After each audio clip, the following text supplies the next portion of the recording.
Falar com Deus, dia 8 de agosto de 2026. São Domingos, presbítero, memória. Necessidade da sã doutrina. Ajuda da Virgem. Vejamos. São Domingos de Gusmão nasceu em Calarruega, por volta do ano 1170. Combateu a heresia albigense com a sua pregação e a sua vida exemplar. Fundou a Ordem dos Pregadores Dominicanos e estendeu a sua devoção do Santo Rosário. Morreu em Bolonha no dia 6 de agosto de 1221. Nos começos do século XIII, algumas seitas vinham causando sérios estragos na igreja, sobretudo no sul da França. Durante a viagem realizada por essa região, acompanhando o seu bispo, São Domingos pôde provar pessoalmente os danos que essas novas doutrinas originavam entre o povo de Deus, carente de formação como em tantas épocas. O santo compreendeu então a necessidade de ensinar as verdades da fé com clareza e simplicidade, e, com grande zelo e amor pelas almas, entregou-se totalmente a essa tarefa. Pouco tempo depois, decidiu fundar uma ordem religiosa, cuja finalidade seria a difusão e a defesa da doutrina cristã em qualquer parte da cristandade.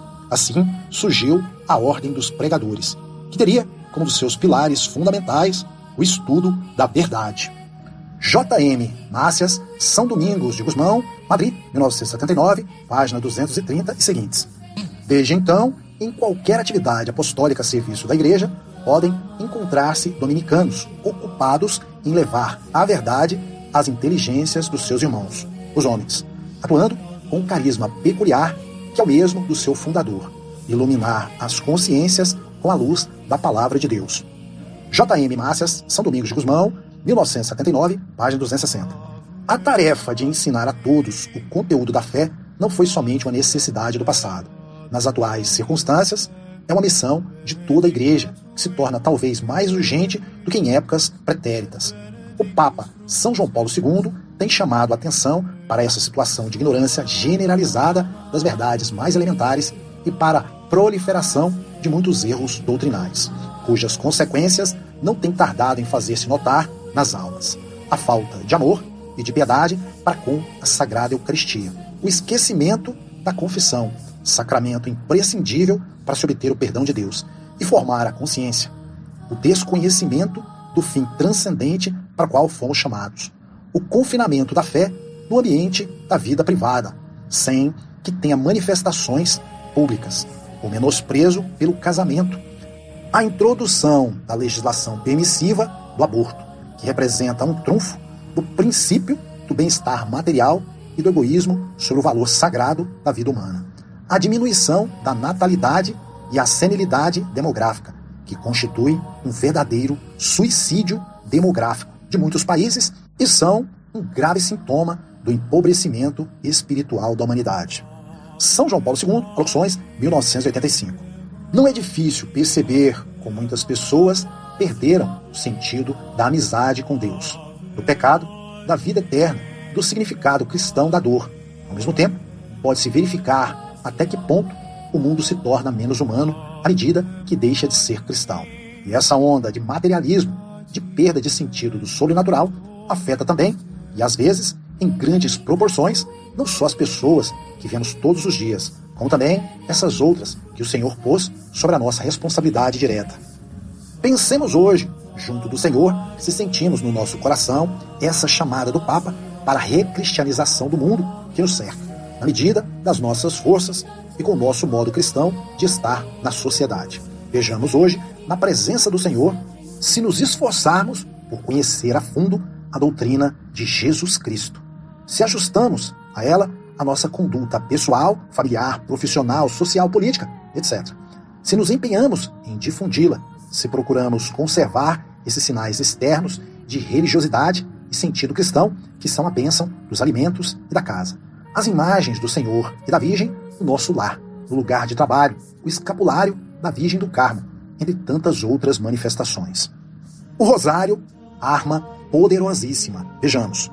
São Domingos de Gusmão, com tantos outros depois dele, contou com uma arma poderosa. São José Escrivá, Santo Rosário, 1976, para vencer uma batalha que a princípio parecia perdida. Empreendeu com ânimo forte a guerra contra os inimigos da Igreja Católica.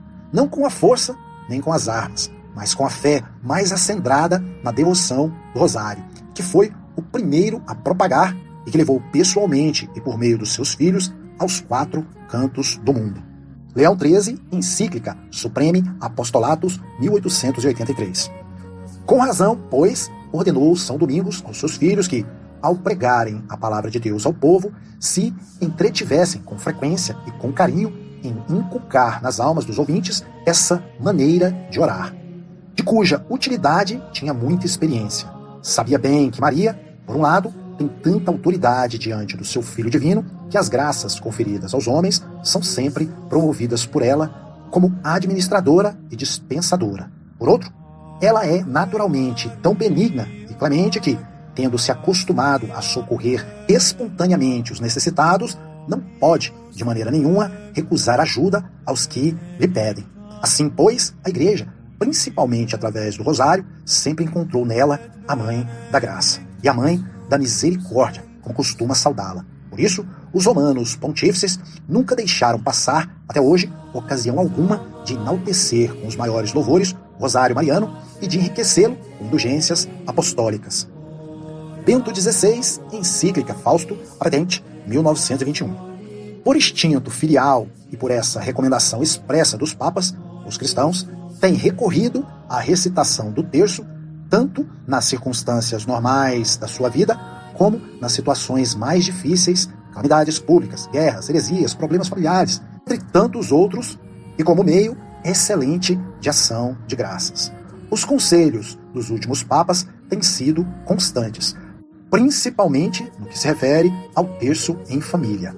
O Concílio Vaticano II chamava a atenção de todos os fiéis cristãos para que deem grande valor às práticas e aos exercícios de piedade recomendados pelo magistério no curso dos séculos. Concílio Vaticano II, Constituição, Lumen Gentium, 67. E Paulo VI interpretava autenticamente essas palavras como referidas ao Santo Rosário. Paulo VI, encíclica Christi Matri Rosari, 1966. Nesses tempos em que a humanidade passa por tantas necessidades, vejamos com que amor e confiança recorremos a Nossa Senhora por meio dessa devoção tão enriquecida de graças. Pensemos se, à hora de difundirmos a sã doutrina ao nosso redor, e, sobretudo, de procurarmos impedir que alguém das nossas relações se afaste do Senhor, sabemos procurar com fé a ajuda poderosa da nossa Mãe do Céu. Consideração dos mistérios do Santo Rosário. Vejamos. Se procurarmos rezar todos os dias com amor o terço, atrairemos, como São Domingos, muitas graças para nós e para as pessoas que queremos levar ao Senhor. É uma prece em que, a par das orações vocais, desfilam pela nossa mente os principais mistérios da nossa vocação, desde a anunciação da Virgem até a ressurreição e ascensão do Senhor aos céus, passando pela sua paixão e morte. Os 5 primeiros, que chamamos gozosos, recordam-nos a vida oculta de Jesus e de Maria e ensina-nos a santificar as realidades da vida corrente. Os 5 seguintes, os mistérios dolorosos, permite-nos contemplar e viver a paixão e ensina-nos a santificar a dor, a doença, a cruz. Nos 5 últimos, os gloriosos, contemplamos o triunfo do Senhor e de sua mãe e enchemos-nos de alegria e de esperança ao meditarmos na glória que o Senhor nos reservou se formos fiéis. Na consideração desses mistérios, vamos a Jesus por Maria. Alegramo-nos com Cristo que passa a habitar entre nós, feito homem como nós. Doemo-nos com Cristo paciente. E por fim, vemos antecipadamente a sua glória. Para que esta contemplação seja possível, temos que procurar rezar de maneira tal que se favoreça a meditação dos mistérios da vida do Senhor, através do coração daquela que esteve perto dele, e que se desvelem as suas insondáveis riquezas. Paulo VI, Exortação Apostólica, Mariaris Cults, 46. Rezam assim o terço ou o rosário, com a consideração dos mistérios, a repetição do Pai Nosso e a Ave Maria, os louvores à Santíssima Trindade e a constante invocação à Mãe de Deus. É um contínuo ato de fé, de esperança e de amor, de adoração e de reparação. São José Maria Escrivá, Santo Rosário. Na época de São Domingos, costumava-se saudar a Virgem com o título de rosa, símbolo de alegria. Já se adornavam as suas imagens com uma coroa de rosas e enaltecia-se Maria como jardim de rosas. Rosário em latim medieval. E daí parece proceder o nome que chegou até nós. J. Corominas Pascoal, Dicionário Crítico Etimológico, Madrid, 1986, volume 5. Não nos esqueçamos de que cada Ave Maria é como a rosa que oferecemos à nossa Mãe do Céu. Não deixemos que, por falta de interesse ou atenção, saia murcha dos nossos lábios. Não deixemos de empregar essa arma poderosa para enfrentar os obstáculos que encontramos. Recorramos também a Nossa Senhora por meio dessa devoção, quando sentirmos o peso das nossas fraquezas. Virgem Imaculada, bem sei que sou um pobre miserável, que não faço mais do que aumentar todos os dias o número dos meus pecados. Disseste-me o outro dia que falavas assim com a nossa Mãe. E aconselhei-te com plena segurança que rezasses o terço. Bendita monotonia de Ave Marias, que purifica a monotonia dos teus pecados. São José Escrivá, Suco 475. Ave Maria, cheia de graça, o Senhor é convosco. Bendita sois vós entre as mulheres, e bendito é o fruto do vosso ventre, Jesus. Santa Maria, Mãe de Deus, rogai por nós, pecadores, agora e na hora de nossa morte. Amém.